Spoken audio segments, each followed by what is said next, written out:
e ele é o líder de aventureiros para a União Sul Brasileira, meu grande amigo aqui, Pastor Ariel. Pastor Ariel, bem-vindo aqui na nossa live, Obrigado, na NP. abraço a você aventureiro que nos acompanha, né? A gente está acompanhando os bastidores ali no Making Off, tá um sucesso, olha, a galera tá acompanhando. Esse aqui é um ministério apaixonante, né, pastor? A gente vê a criançada, a vibração deles. Você tem a oportunidade de ver muitos aventureiros aí na nossa união e você tem percebido o crescimento. Antes de eu te fazer a pergunta aqui, fala um pouquinho aqui para a galera da direção aqui dos clubes, como é que está o crescimento do Clube de Aventureiros? Olha, eu quero agradecer você, aventureiro, porque o que tem acontecido, pastor Alex, com os aventureiros, assim, é esplêndido, é esplêndido. Nós praticamente, nos últimos 3 anos, dobramos, né, o número de aventureiros. Hoje já tem na União 690 clubes, é muito clube, e nós já somos 16.600 aventureiros aqui nos 9 campos da União Sul. Então, se pegar assim, pouco antes ali era bem menos, então o crescimento tem sido forte. Isso tem vários segredos. Um dos segredos é que os aventureiros cumprem o programa. Tem muita gente, às vezes, no desbravador, que fica inventando a roda. O que é inventar a roda? O camarada, em vez de pegar as especialidades, as classes, que é o programa base, ele, vou fazer um programa diferente, vou fazer uma fogueira na minha casa, vamos assistir o vídeo do Bulhão, tal, todas coisas boas, né? Às vezes programas muito legais, mas que não é a essência. E o aventureiro não, o aventureiro ele pega ali fielmente, faz as classes, especialidades. Dificilmente você vê um aventureiro que está 2 anos no clube que não está com a faixa bonitinha, com bom número. Esse é o segredo.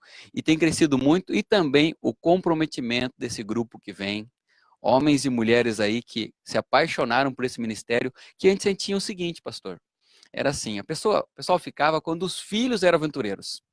Então ele passava uma temporada com a gente.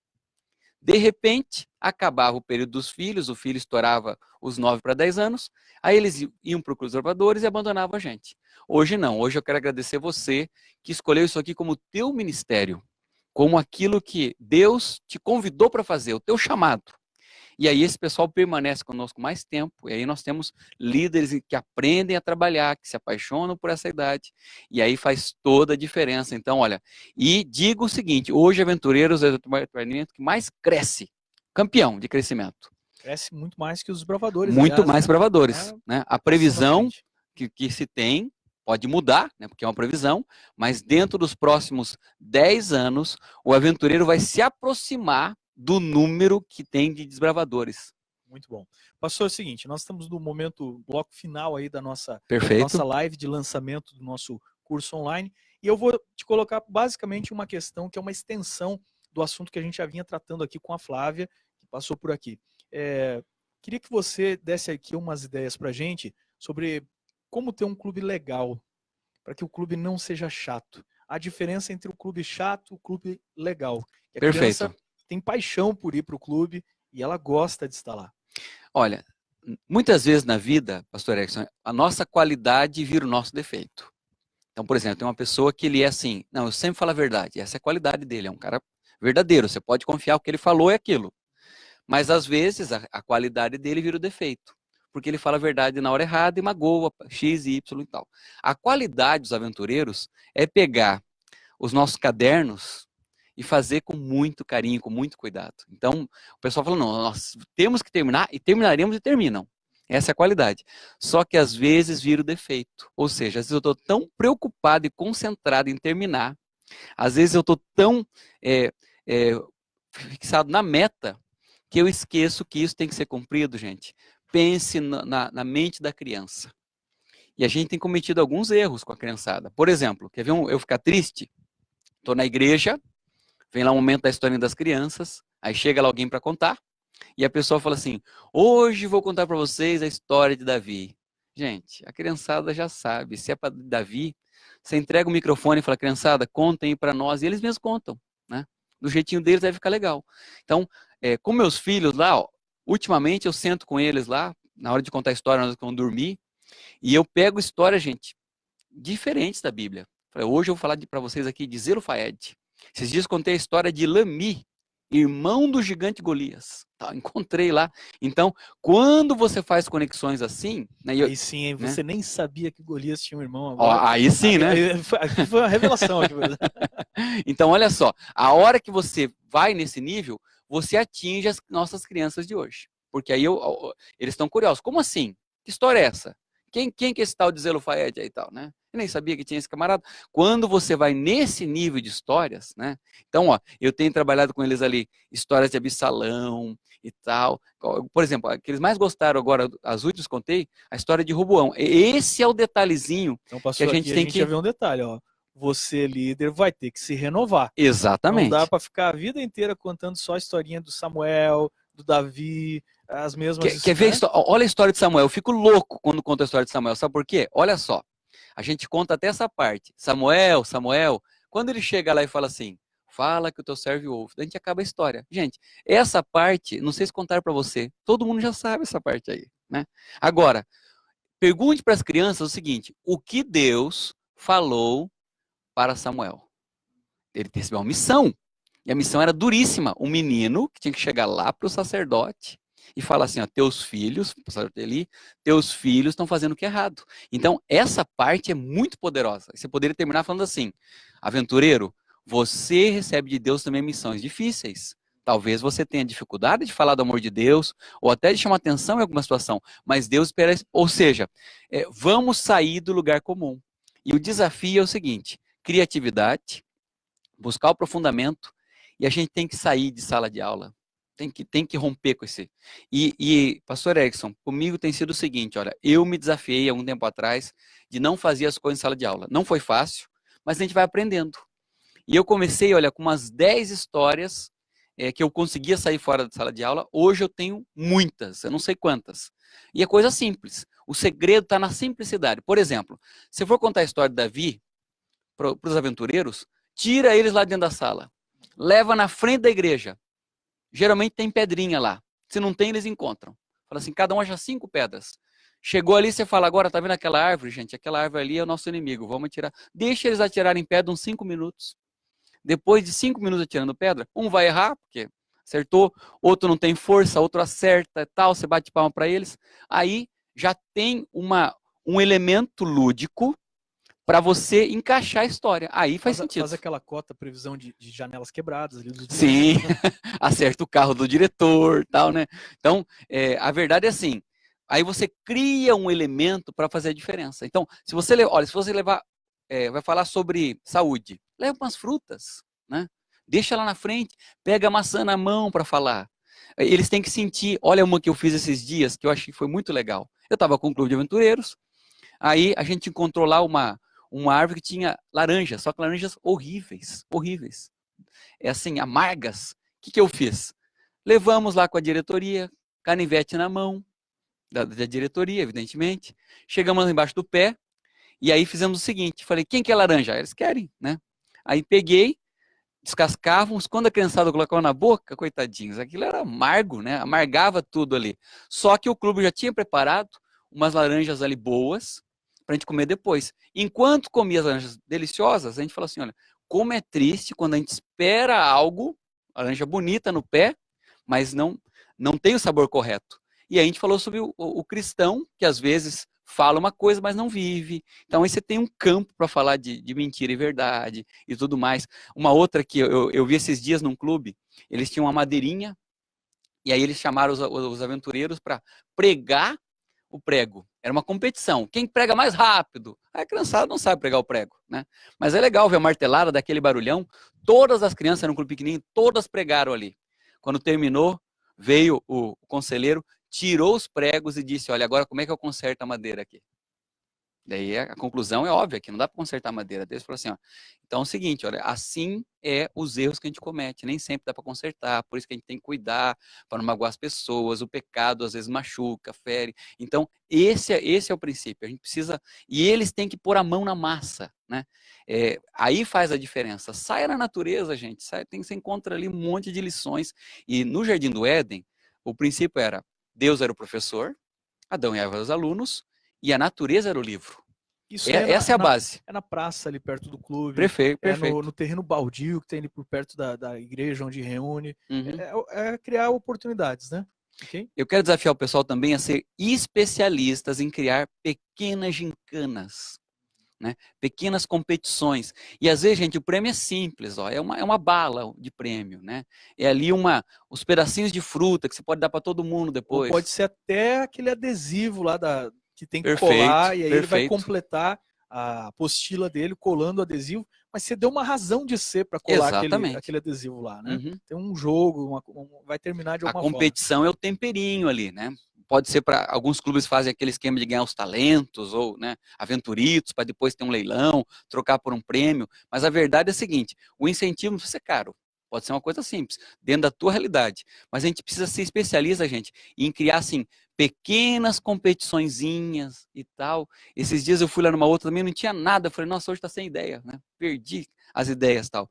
Aí era uma sala de aula que eles estavam. Nesse dia não dava para sair, porque estava meio chovendo, meio para chover, né?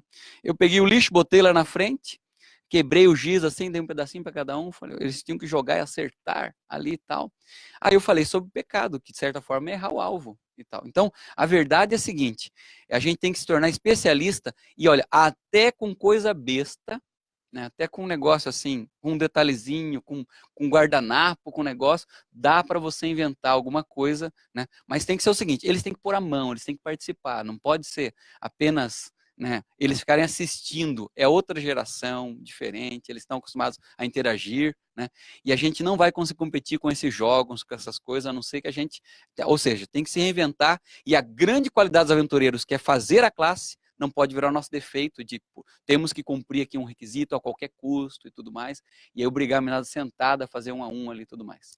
E eles gostam de atividades que necessariamente não são exclusivas dos desbravadores, né? Atividades que você já treina eles para o acampamento, coisas práticas ali, mexer com alguma coisa, até treinar atividades que ele vai fazer no acampamento, mexer com uma barraca, eles gostam de coisas assim, né? Uhum. E aquela velha história, né? Se sujar um pouquinho de vez em quando também. Faz bem.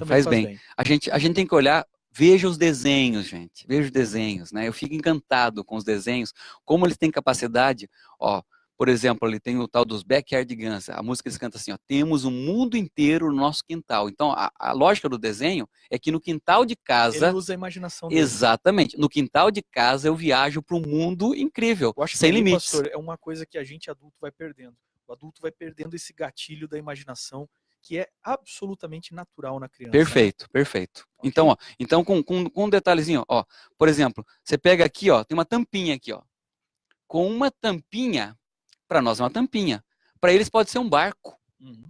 Né? Então, por exemplo, que eu posso colocar aqui, ó, tem um feijãozinho que você tem que salvá-lo, põe dentro da água, esse aqui é o barco e tal. Aí ele tenta salvar ali, você daqui a pouco põe a mão na água, agita a água toda, né?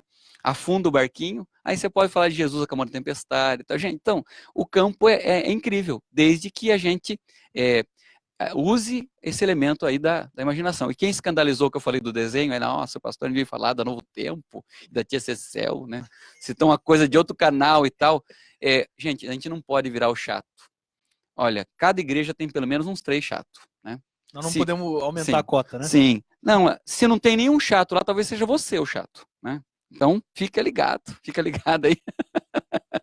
Porque, gente, a gente é o grupo que vai para o céu. Então, só por isso já é para ser feliz aqui, né? Segundo, a gente vive uma mensagem linda de salvação. E isso as crianças precisam ver na gente. Então, vamos abrir a nossa mente. E olha, Jesus não poupava elementos para falar do amor de Deus. Ele não perdia uma chance. Ele viu um semeador semeando, aquilo era um sermão. Ele viu um casamento, aquilo era um sermão. Então, vamos ser criativos dessa forma para ensinar as coisas bonitas da vida e que a nossa criança cresça físico, mental e espiritualmente, mas assim, com elementos diferenciados. Esse é o tempo, esse é o desafio para nós aventureiros continuarmos crescendo e fazendo a diferença. Dica fantástica aqui, pastor. Eu acho que essa ideia que você deu para a gente aqui, de olhar o universo do clube pelos olhos da imaginação da criança, é o que a gente precisa. É o voltar a ser criança, é você se imaginar as brincadeiras que você gostava de brincar, você imaginar como é que você via o mundo naquela época. Exatamente. Fantástico. Pastor, últimas palavras aí, mensagem para os nossos líderes. Primeiro, aventureiros, olha, Parabéns pelo ministério de vocês. Eu admiro muito os aventureiros, tem crescido em todos os sentidos. Hoje a gente tem o respeito da igreja, o carinho por esse ministério, mas o meu desafio para você é o seguinte, olha, que você permita que Deus continue te conduzindo de forma que você seja instrumento de Deus para levar meninos e meninas para o céu. Esse é um privilégio muito grande. Eu fui pastor uma vez, pastor em Pato Branco, fiquei lá 5 anos. Quando eu saí do distrito, 5 anos depois, eu saí com uma tristeza. A tristeza é o seguinte, a igreja mudou pouco naquele período. Eu me senti, falei, puxa, 5 anos pregando aqui. Quantos sermões que eu preguei aqui, talvez 100 sermões por ano. E isso teve um impacto assim pequenininho. Um ou outro tiveram um crescimento espiritual, um ou outro mudaram, um outro tiveram um crescimento, e muitos decaíram no meu período ali, né? Não sei se era meus sermões, mas muitos não, além de não mudar, pioraram. Eu tive uma impressão que alguns que eram da igreja, que eram joio, viraram trigo, mas teve trigo que virou joio. Agora, olha só que bênção. Com uma criança, com uma mensagem, você pode mudar a vida dela. Com 1 ano, você pode transformar a vida dela para sempre. E isso é um privilégio muito grande, trabalhar com mentes e informação, e você vê assim, em pouco tempo, a obra de Deus na vida de uma criança. Que Deus te abençoe para que você se apaixone por isso. Se apaixone por ver assim, uma obra que começa e logo a pouco termina. Eu gosto como hobby de fazer coisas que você pode rapidamente transformar. Então, por exemplo, eu gosto de pintar um quarto, né? Você tira os móveis, prepara, em poucas horas, o que estava estragado, quebrado, já está bonito já. Então, porque eu acho, eu me estresso assim com essa demora para transformação do ser humano. No Clube de Aventureiros, Deus te deu um presente. Você em pouco tempo pode transformar uma vida. E que Deus te abençoe de sabedoria e que você possa então, guiado pelo Espírito Santo, caminhar rumo ao céu, porque esse é o princípio. Quando a Bíblia fala assim, ensina o menino no caminho que deve andar, não tem nada a ver com, é para lá, pode ir, eu fico sentado aqui. Não é assim que a Bíblia está falando. Sabe como é que ensina a criança? É assim, olha, o caminho é para lá, eu estou indo, vem comigo. Então, o líder que não está indo no caminho, não vai levar ninguém com ele. Então, como é que eu ensino o caminho? É caminhando junto no caminho. Então, caminhe nesse caminho, vá rumo na direção de Deus, na direção do céu, e leve meninos e meninas com você. Amém. Nós somos muito abençoados aqui, meu amigo, pela sua presença. A live aqui foi muito gostosa, espero que você tenha aproveitado também. E acabou. Eu queria agradecer a todos vocês e dizer o seguinte, acabou a live, mas não o curso. Você entre nos links que a gente mandou para vocês e assista lá as outras aulas que já estão lá no canal. A gente vai colocando outras ao longo do mês e procure fazer o seu melhor, envie o seu planejamento para o seu regional. Vai ser um grande ano, se Deus quiser. Muito obrigado por você esteve conosco. Deus abençoe toda a sua equipe. Até a próxima.